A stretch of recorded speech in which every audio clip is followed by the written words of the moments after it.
होउची भुवनेश्वर बीजेडी सांसद प्रार्थी मनमथ राउतराय को नामांकन पत्र दाखल पूर्वर शोभायात्रा आपन देखि पार्थुबे तांको जो नामांकन दाखल रही एतिरे संपूर्ण ओडिया परंपरा भितिरे से जाउछंती निजर नामांकन दाखल पाई हाथ में शंख रही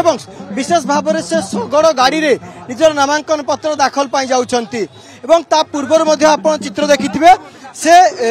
दौड़ी दौड़ी लोकों सहित निजे दौड़ी दौड़ी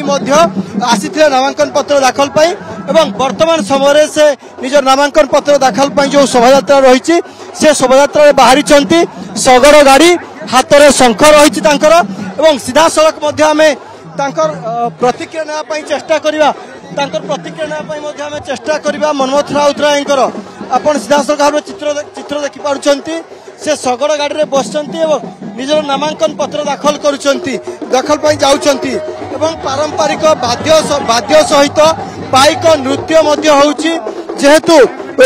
खोर्धा गड़र माटी एठी आपण जानिथे मध्य पाइक आम सीधा सड़क भाव में प्रतिक्रिया नेबा मनमथ राउतराय सीधा सड़क भाव में प्रतिक्रिया नेबा वर्तमान समय आज गोटे शुभ दिन संघर्ष दिन स्वाभिमान दिन अस्मिता फेरे आनियार दिन मो ऊपर भरोसा कर श्री नवीन पट्टनायक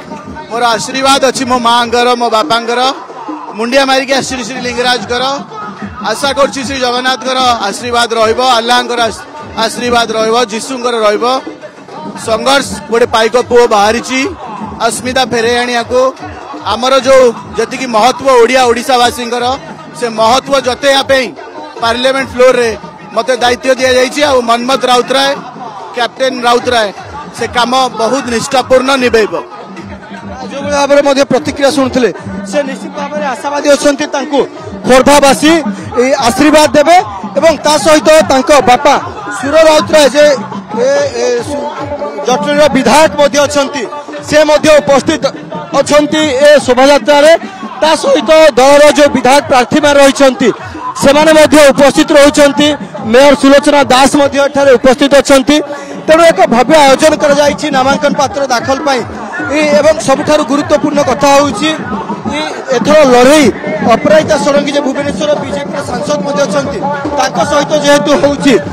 एवं अपराजिता षडंगी अपरपक्ष वर्तमान समय नामांकन पत्र दाखल आसुंती तेणु एक जोरदार लड़ई हे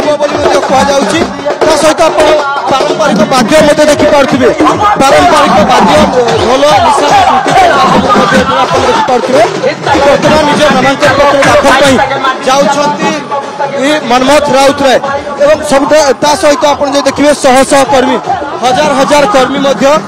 उपस्थित अच्छा पाखापाखि 3 किलोमीटर